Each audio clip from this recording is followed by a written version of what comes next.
sinabi po ni Davao lawmaker Duterte, acting as if he were imposing a loyalty test.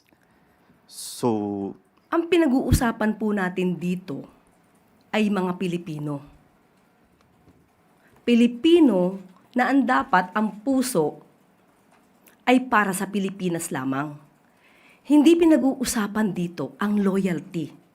Lahat tayo mga Pilipino, dapat ang puso, ang paninindigan, ang ipaglalaban ay ang bansang Pilipinas lamang.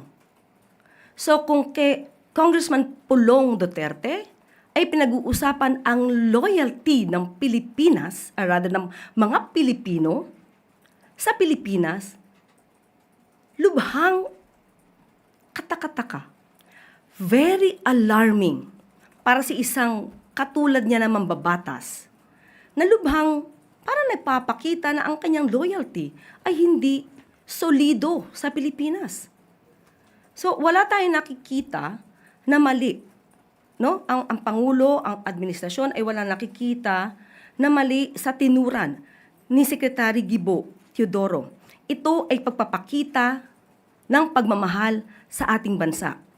Ang sabi nga ng Pangulo, pagdating sa pagpaprotekta sa ating interes, kahit anuman ang ating kulay, kahit magkakaiba ang pananaw sa ibang issues, pero ang patungkol sa pagmamahal sa bansa, hindi ito pinag-uusapan.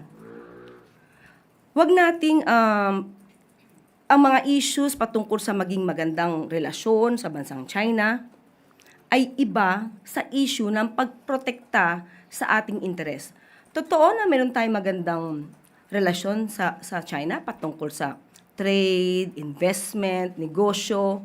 Hindi yan usapin. So, hindi pwedeng pagsamahin ang pagninegosyo, magandang relasyon sa China, sa pagpoprotekta sa interes ng Pilipinas. so ano po ang mensahe niyo, ma'am, to elected officials who might be echoing China's narrative as observed by defense officials? Mas maganda po siguro talaga kung kayo po ay nagpapakita ng katulad ng pananaw ni Congressman Pulong Duterte. Mas magandang lumatad na sila para makita natin kung sino ba talaga ang totoong nagmamahal sa bansang Pilipinas.